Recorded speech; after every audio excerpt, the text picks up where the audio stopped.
Hi అండి, welcome to my channel. ఈరోజు మన ఛానల్లో ఈజీగా చికెన్ 65 ఎలా ప్రిపేర్ చేయాలో చూద్దాం. ముందుగా ఒక బౌల్లోకి కడిగి పెట్టిన చికెన్ ముక్కలను తీసుకొని 3 స్పూన్ల వరకు మైదాను తీసుకోవాలి. అలాగే 3 స్పూన్ల వరకు కార్న్ఫ్లోర్ కూడా తీసుకోవాలి. ఇలాగే ఒక హాఫ్ స్పూన్ వరకు సాల్ట్ని తీసుకోవాలి. ఇప్పుడు చిటికెడు పసుపు, 1 టేబుల్ స్పూన్ వరకు కారాన్ని తీసుకోవాలి.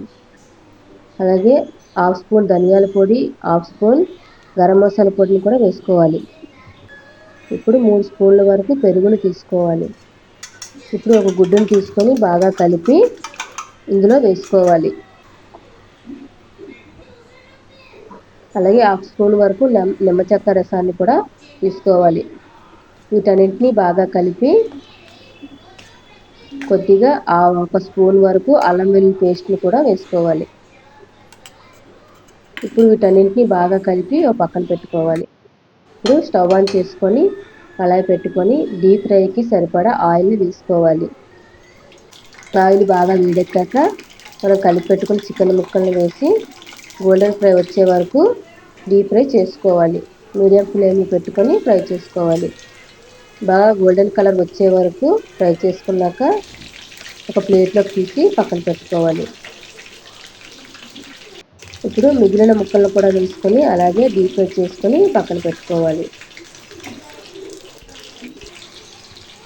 ఇవి ఇలా చేసుకుంటే వీటిని బయట ఇంకెప్పుడు తినవండి. అంత టేస్టీగా అంత బాగుంటాయండి. ఇంకెప్పుడు బయట తినరు మీరు. ఇప్పుడు వీటిని ప్లేట్లోకి తీసుకొని పక్కన పెట్టుకోవాలి. చూడండి, లైట్ గోల్డెన్ కలర్ వరకు ఫ్రై అయ్యాయి కదా. ఇప్పుడు మళ్ళీ కళాయి పెట్టుకొని 2 స్పూన్ల వరకు ఆయిల్ వేసుకొని అందులో మనం వెల్లుల్లిపాయ చిన్న చిన్న ముక్కలుగా కట్ చేసుకొని అలాగే 2 పచ్చిమిర్చి, క్యాప్సికమ్ ముక్కలు కూడా వేసి బాగా ఫ్రై చేసి కొంచెం టమాటో సాస్ని కూడా వేసుకొని అందులో మనం పక్కన పెట్టుకున్న చికెన్ ముక్కల్ని అందులో వేసి బాగా కలుపుకుంటే మనకి ఎంతో ఇష్టమైన చికెన్ 65 రెడీ అయిపోయినట్టేనండి. ఇప్పుడు ఒక బౌల్లోకి తీసుకొని ఆనియన్స్, మిర్చితో గార్నిష్ చేసుకుంటే మనకి ఎంతో ఇష్టమైన చికెన్ 65 రెడీ అయినట్టే అండి.